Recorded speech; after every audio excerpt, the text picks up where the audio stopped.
तो वो पास हो गया, बाकी सब फेल हो गया। तो इसलिए हमेशा काम करो तो वो उसकी दृष्टि पड़ रही है आप पर, जड़ेरी करो, ईमानदारी करो, उसका फल भुगतने भी तैयार रहो। ये नहीं है कि कड़वा कड़वा थू और पीढ़ा पीढ़ा हप, ये नहीं चलेगा मामला। बहुत पक्की बात है ये। को ना काहू सुख दुख कर दाता, निज कृत कर्म भोग, अपने ही किए तो वही कर्म का फल इंसान भोगता। अब वो कब करवाएगा आपसे सत्कर्म? जब आपको उसकी तरफ जाना होगा, उस तरफ ध्यान देना होगा कि भगवान ने क्या कहा है। उसका यश राजा का सब तरफ फैला हुआ था। राजा इंद्रसेन भगवान विष्णु की भक्ति करता रहता था हमेशा, और उनके मोक्ष देने वाले जो नाम हैं उनको, उनका जप हमेशा वो करता रहता। कई लोग देखो आप, कभी कभी होता है जप करते रहते हैं। हमारे गुरु जी गोविंद प्रसाद जी, हमेशा उनका मुँह चलता रहता है। कुछ लोग ऐसे होते हैं मुँह भी नहीं दिखता उनका, वो अंदर ही अंदर नाम जब जो सांस में चलता है वो नाम सबसे ऊपर, होंठ भी ना हिले, जबान भी ना हिले और नाम चलता रहे, वो नाम जप है। ऐसा हमेशा नाम जप करते करते वो अपना समय बिताया करते थे और विधि पूर्वक अध्यात्म तत्व के चिंतन में संलग्न रहते थे। अध्यात्म तत्व, अधि धन आत्म, अध्यात्म का अर्थ क्या है? अधि माने मार्ग, आत्म माने आत्मा का, आत्मा का मार्ग और उसके तत्व के चिंतन में। गूढ़ तत्व न साधु दुरावहीं, आरत अधिकारी जहाँ पावहीं। अधिकारी शब्द जो है गीता का है, और अधिकारी कौन है? हम अधिकारी को बुला लिए, कथा सुनो भाई पानी गिर रहा है, वो अधिकारी है। तो अधिकारी शब्द की भी विवेचना होती है। बहुत कठिन काम है, गीता में नहीं पढ़ता हूँ, मैंने केवल सुना है। तो अधिकारी जो है वो तत्व की बात है। तो अध्यात्म तत्व के चिंतन में हमें जहाँ लगे रहते, संलग्न रहते थे। एक दिन क्या हुआ कि राजा अपनी राजसभा में बड़े आनंद से बैठे हुए, और इतने में ही क्या हुआ, नारायण नारायण नारायण नारायण की आवाज़ आई और नारद जी वहाँ पहुँच गए। आकाश से उतरे और सीधे राजा के यहाँ पहुँच गए। उन्हें आता देखा तो दोनों राजा जो हैं खड़े हुए, तुरंत हाथ जोड़ करके, और उनका सबसे पहले विधि पूर्वक उनका पूजन किया राजोपचार से, और उनको पूजन करके तुरंत आसन दिया कि आसन पर विराजो। इसके बाद हाथ जोड़ करके जब नारद जी बैठ गए, अब कोई अपने घर आया, अरे पंडित जी प्रदोष कब है? आते सही दरवाजे पे, अरे पंडित जी आए हैं तो उन्हें बिठाओ, चाय पानी की पूछो, फिर पंचांग दिखवाओ, फिर प्रदोष पूछो, और इसके बाद उन्हें दक्षिणा दो, फिर विदा कर। तो नारद जी आ जाए, पहले उनको बुलाया, फिर बिठाया, जलपान कराया, इसके बाद में फिर नारद जी से निवेदन करते हैं। इस प्रकार कहते हैं कि आपकी कृपा से मेरा सब कुशल है, सब आपकी कृपा से मेरे काम हो रहा है। आज आपके दर्शन हुए और मैंने जितने यज्ञ किए हैं, सारे यज्ञ को क्रियाएं जो हैं मेरी सफल हो गई। अब आप बताइए कि आपका आगमन कैसे हुआ? आप पधारिए, कि खाली डिब्बा वापस करने आए हो, कि रघुवंशन गीताबाई से मिलने आए हो, किस कारण से आए हो?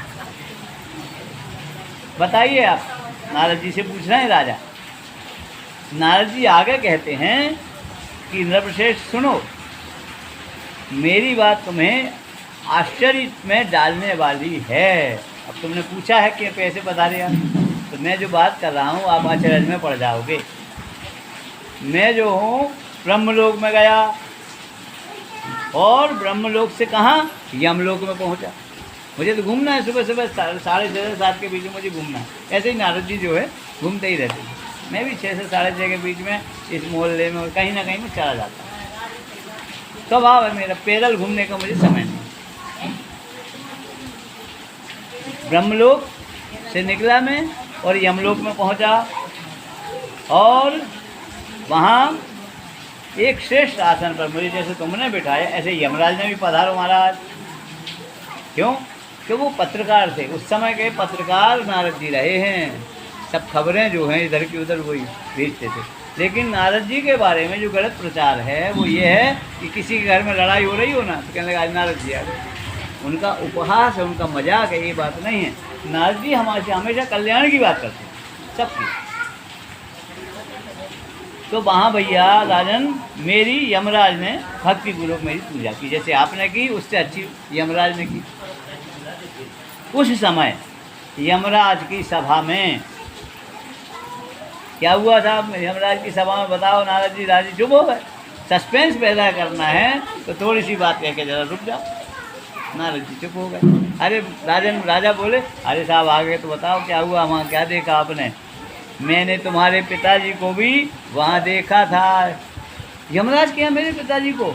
राजा डर गए। कैसे पहुँच गए नारद जी, ये भी बताइए। आप पहुँचे कैसे? आप तो त्रिकालदर्शी हैं, तीनों कालों को जानते हैं। तो कहने लगे नारद जी कि व्रत भंग के दोष से नियम हमने किया कि आज हम अन्न नहीं खाएंगे, और पता पड़ा कि सवेरे बन गए पोए और वही सूट दिए। अरे अनजाने में हुआ, दोष तो हुआ। व्रत भंग के दोष से वे वहाँ आए थे यमलोक में। राजन उन्होंने मुझसे कहा है, मैं गया था तो उन्होंने मुझसे कहा है कि एक संदेश मेरे अग्रज उनको दे देना, परिवार के मेरे बेटे को दे देना। क्या दे देना? सुनो, उन्होंने कहा है कि बेटा तुम जो है मुझे इंदिरा एकादशी का व्रत करो और उसका पुण्य व्रत का मुझे स्वर्ग में भेजो। अब आप देखिए।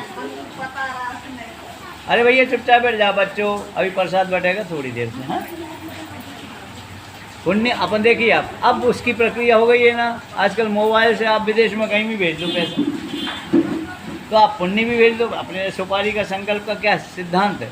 ये सुपारियाँ जो है गुंडों की भी चलती है ना, आज की नहीं चल रही। बम्बई में कब से सुपारी चल रही? सुपारी माने संकल्प, 1 करोड़ रुपया दो और उसको उठा के इधर ले आओ, उसका सब लिखवा लो।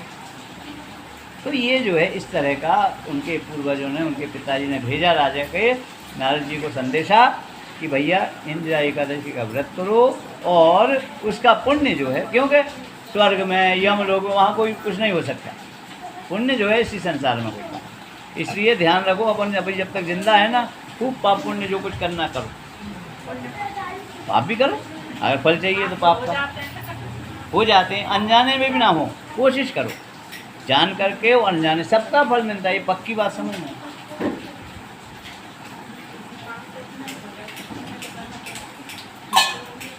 हम कहते हैं पानी पी पी कथा सुनाएंगे और सुनना पड़ेगी, उड़ने देंगे नहीं, जाने देंगे नहीं। इंदिरा का व्रत का पुण्य करो, पुण्य व्रत करो और मुझे पुण्य भिजवा, नारद जी से कहा उन्होंने। तो भैया राजन उनका संदेशा, उनका मैसेज लेकर के मैं तुम्हारे पास आया हूँ।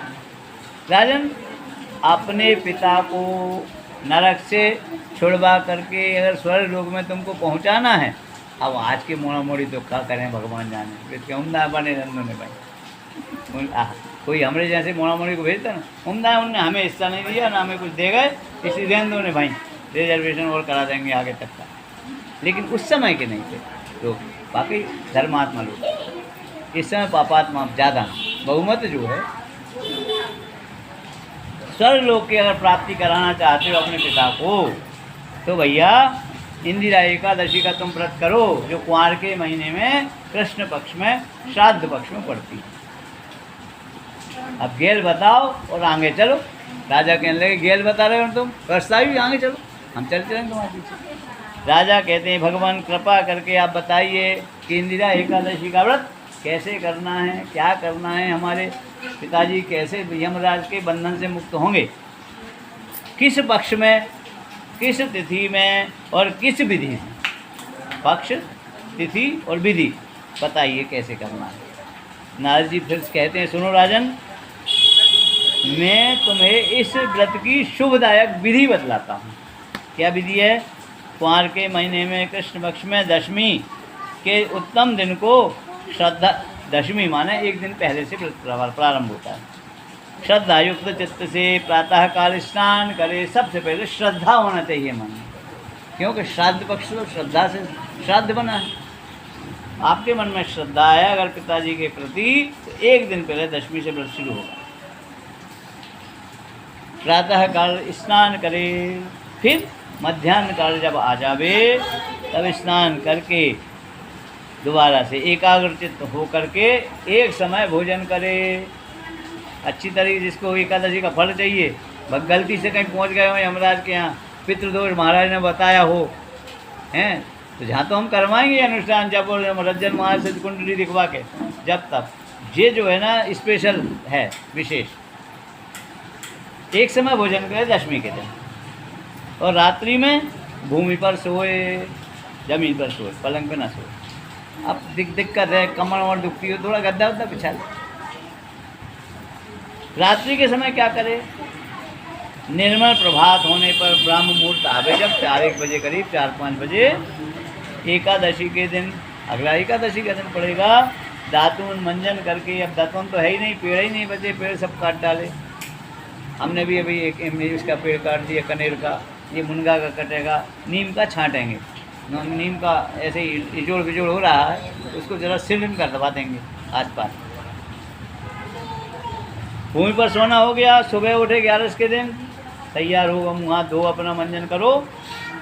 अब देखिए, आप नहीं मिले तो जो सब मिले, हम तो राख से कभी करते थे, राख चूल्हे में जलती थी, उससे मंजन होता था, पता है नहीं। इसके बाद मुँह हाथ धो करके भक्ति भाव से मंत्र ये पढ़े। मंत्र याद नहीं रहे, हमसे लिखवा के ले जाओ, उसका अर्थ भी लिख देंगे। लेकिन कथा हो रही है रात में, अभी एक दिन पहले शुरू होगी एकादशी, तो अगली बार अगर याद रहे तो कुछ ऐसी बात आ जाए, कोई पंडित जी बता दें पितृदोष है, तो हमसे पूछ लेना। अद्य स्थित्वा निराहारः सर्वभोग विवर्जिताः श्वो भोक्ष्ये पुंडरीकाक्षो शरणं मे भवाच्युत। कह रहे हैं, हे कमल नयन भगवान नारायण, आज मैं भोगों से अलग हो करके, भोग में नहीं चाहिए आज केवल त्याग है, भोग और त्याग दो ही तो हैं। आज सारे भोगों से अलग रह करके, अलग हो करके, निराहार रह करके कल भोजन करूँगा। होते हैं कुछ लोग ऐसे जो पक्का कर लें कि आज मुझे पानी भी नहीं पीना, मेरे से सास ने बुरा बोला ना, तो आज मैंने सब छोड़ दिया, अन्न पानी छोड़ दिया। पहले कठपाटी लेकर के कोई कहावतें चलती थी, लकड़ी को एक पहले कोप भवन भी होता था, राजाओं के होता कोप भवन गबनी कह के गई थी ना, तो कोप भवन में जाना नहीं है अपन को, भगवान के नाम का निराहार रह करके व्रत करना। ठीक है, हे अच्युत, जब मैं निराहार रहूँगा या मैं निराहार रहूँगी तो आप मुझे शरण दें, ऐसा नहीं कि निपटा दें, मैंने आप शरण में रखें, मैं उसको झेल लूँ, उस निराहार को। इस तरह से एकादशी की सुबह का संकल्प हो गया। अब नियम किया इस तरह का, मध्याह्न काल में क्या करना है, पितरों की प्रसन्नता के लिए, पितृदोष है ना, पितरों की प्रसन्नता के लिए शालिग्राम शिला के सामने विधि पूर्वक श्राद्ध करें। श्राद्ध करना है, तथा दक्षिणा, इसमें लिखा है, फोटो खींच के भेज सकता हूँ मैं सबको, दक्षिणा से ब्राह्मणों का सत्कार करके उन्हें भोजन करावे, नहीं कहने पंडित जी अपनी तरफ जोड़ दिया हो। पितरों को दिए हुए अन्नमय पिंड को सूंघ कर विद्वान पुरुष गाय को खिला देते। गाय है ही नहीं अब, और गाय हैं तो भी जर्सी, जो सुअर से और गाय से क्रॉस, गाय को खिला दे। फिर धूप माने चंदन, गंध आदि, गंध चंदन, धूप माने धूप बत्ती, उससे से भगवान ऋषि के जो भगवान हैं उनका पूजन करके रात्रि में जहाँ पूजन किया है वहीं जागरण करें। इसके बाद प्रातः काल 12 के दिन हो, सुबह जब हुआ, पुनः भक्तिपूर्वक श्री हरि की पूजन करें। इसके बाद ब्राह्मणों को भोजन करावे। अब हमारे जैसे ब्राह्मण करेंगे ही नहीं भोजन, तो भैया रबड़ी खिलाते, क्या करें। भाई बंधु नाती और पुत्र आदि के साथ फिर स्वयं भोजन करें, और मौन हो करके, बड़बड़ा के नहीं। इसमें नमक तो डाला ही नहीं तुमने, अरे भाई नमक पहले ही रख दो ना, बड़बड़ा के नहीं, रखवा लो, नहीं तो भैया पूरे जीरा मन भी रख दो, नमक भी रख दो, ककड़ी मकड़ी सलाद सबसे भोजन, गुस्सा ना हो। मौन होकर के भोजन करे। नॉन, मौन और कौन हमने बहुत पहले बता चुके हैं, एक सूत्र बुढ़ों के लिए, बुढ़ापों के लिए। घर में रहना है तो नॉन, मौन, कौन पालन करना चाहिए। राजन, इस विधि से आलस्य रहित हो करके, आलसी प्रवृत्ति नहीं होना चाहिए, आलस्य से दूर रह करके तुम राजन इंदिरा एकादशी का व्रत करो। इससे तुम्हारे पितर भगवान विष्णु के धाम को यमराज से छूट करके, यमलोक से छूट करके विष्णु के वैकुंठ को चले जाएंगे। भगवान श्री कृष्ण कहते हैं आगे, इसके बाद राजन, राजा इंद्रसेन ने, इंद्रसेन से ऐसा कहा नारद जी ने, और नारद जी जो है फिर नारायण नारायण नारायण अंतर्ध्यान हो गए। राजा ने उनकी बताई हुई विधि से अंतःपुर की रानियों, सबके साथ किया, अकेले नहीं, पुत्रों और भृत्यों, भृत्यों माना चतुर्थ श्रेणी कर्मचारी, उसको देशी भाषा में चपरासी कहते हैं, उनके पूरे राज्य के अंगों सहित उत्तम व्रत का अनुष्ठान किया, सब ने मिलकर के किया। जितना बड़ा पाप उतना बड़ा पुण्य होना चाहिए। निहाई की चोरी करें, करें सुई को दान, तेनर चढ़कर देखते कितनी दूर विमान। निहाई समझते हैं जो लोग सोनी है, वो समझते हैं, या सोनी से संबंधित होते। एक निहाई होती है, सोनियों की दुकान में रखी रहती, बहुत वजनदार चौखुटी चीज़, और उस पर वो ठुक करते हैं, इतनी हैवी होती है, कम से कम 5 किलो की तो होती होगी। उसकी तो चोरी कर दी महाराज ने, और पता पड़ा कि दान का बड़ा पुण्य होता है, स्वर्ग मिलता है, विमान आता है। एक सूजी ली अच्छी बड़ी वाली, सूजक मान लो, एक दान कर दिया संकल्प करके मंदिर में। तो वहाँ कहा गया है विद्वान ने, जिसने भी लुहा लिखा है, ऐसे नर न्याय की तो चोरी करी 1 लाख की, ठीक, और 100 रुपये दान कर दिए। तो दान का महत्व तो पता है, चोरी का पता नहीं है। तो 100 रुपये दान के बारे में देख रहे हैं कि विमान कितनी दूर है हमारा जो बैकुंठ से आ रहा है। ऐसे काम नहीं चलेगा। न्याय की चोरी करिए, उससे 2 गुना कम से कम दान करो। इस तरह से उत्तम व्रत का अनुष्ठान राजा, रानी, चपरासी, पूरे सबके साथ राजा ने व्रत किया। फिर कुंती नंदन युधिष्ठिर, व्रत पूरा होने पर के क्या हुआ, देखिए अब चमत्कार भी होता। अब आप करोगे सबसे पहली चीज़ तो आपको संतुष्टि मिलेगी। आपने किसी को चांटा मार दिया, बुरा बोल दिया, आप उसके पैर पड़ के क्षमा मांग लो, निश्चित रूप से उससे मुक्ति होगी। बिल्कुल इसमें कोई दो राय नहीं। आप करके तो देखो, बस किया नहीं तो करके देखो, मरे नहीं तो मर के देखो। मरोगे जब ही स्वर्ग का पता लगेगा ना। ये जीते जी स्वर्ग तो ये है कि बढ़िया मोड़ा मोड़ी अपनी सेवा कर रहे हैं, वो स्वर्ग है। इस तरह से व्रत का अनुष्ठान किया। हे कुंती नंदन युधिष्ठिर सुनो, व्रत पूरा हुआ। इसके बाद में क्या हुआ, देखा आकाश मार्ग में आकाश से पुष्पों की वृष्टि होने लगी, फूलों की वर्षा होने लगी। इंद्रसेन के पिताजी, उनके पापा जी इंद्रसेन के चले गरुड़ पर बैठ करके, भगवान ने अपना वाहन भेज दिया। जैसे हम कहते भैया हमारी गाड़ी ले जाओ, भगवान ने अपनी गाड़ी भेज दी। इन गरुड़ पर आरूढ़ होकर के विष्णु धाम को चले गए, और राजर्षि इंद्रसेन से भी अकंटक राज्य का उपभोग किया, और अपने पुत्र को राज्य पर बिठाकर स्वयं स्वर्गलोक को चले गए। इस प्रकार मैंने तुम्हारे सामने, तुमने पूछा इंदिरा एकादशी का व्रत का महात्म्य मैंने सुना दिया है। इसको पढ़ने और सुनने से मनुष्य सारे पापों से छूट जाता है। बोलिए गोपाल कृष्ण भगवान की जय। श्री राम जय राम जय जय राम, हरे राम राम राम।